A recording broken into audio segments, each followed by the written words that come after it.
Sandro Mulak dumaranas ngayon ng depresyon, kanyang ama na si Nino Mulak humihingi ng panalangin.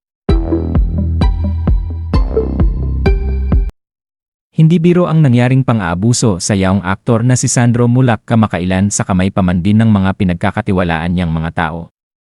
Matinding trauma nga raw ang dulot nito sa bata at ngayon nga ay tila apektado na ang mental health ng yaong aktor at nagpapakita na ito ng senyales ng depression. Kaya naman humihingi ngayon ng dasal ang ama niyang si Nino Mulak para malagpasan nila ang mabigat na pagsubok na ito sa kanyang anak at sa kanilang buong pamilya. Our family has suffered so much because of the unspeakable and vile acts done to our son.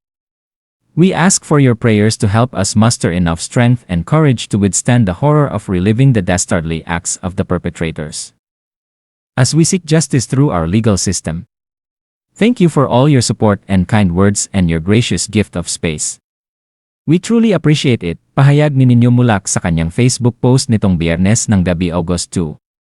Samantala kahapon din formal nang nagsampa ng reklamo si Sandro Mulak sa tanggapan ng National Bureau of Investigation o NBI laban sa dalawang independent contractors ng GMA Network na sina Richard Cruz at Jojo Nones.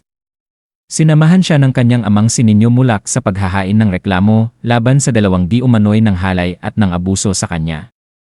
Matatandaan nitong linggo lamang nang magulantang ang industriya ng showbiz sa blind item tungkol sa baguhang aktor na napagsamantalahan ng dalawang TV executives na kalaunan ay napag-alamang si Sandro. Ito ay matapos mapagdugtong-dugtong ng mga netizens ang pangyayari pati na rin ang mga cryptic posts ng mga Mulak na tila may koneksyon sa pangyayari.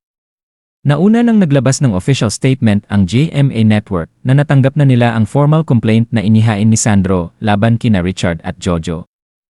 At nangako sila na masusing imbestigahan ang insidente para mapanagot ang may sala at lumabas ang buong katotohanan. Samantala, umapela naman sa publiko ang dalawang independent contractors na sina Richard at Jojo na sana'y respetuhin ang ginagawang investigasyon tungkol sa issue dahil hindi pa naman napatutunayang totoo na hinalay nilang dalawa ang binata. Samantala sa ipinadalang text message ni Sandro sa GMA News ay inamin niyang hindi siya okay sa kasalukuyan. Gayunman kakayanin niya raw ang matinding trauma at pagsubok na ito sa kanyang buhay ngayon. Sinabi naman ng kanyang amang si Nino Mulak na tinatapos lamang nila ang pagpa-file ng criminal case laban sa mga akusado at matapos nito ay handa na silang magbigay ng panayam sa mga media.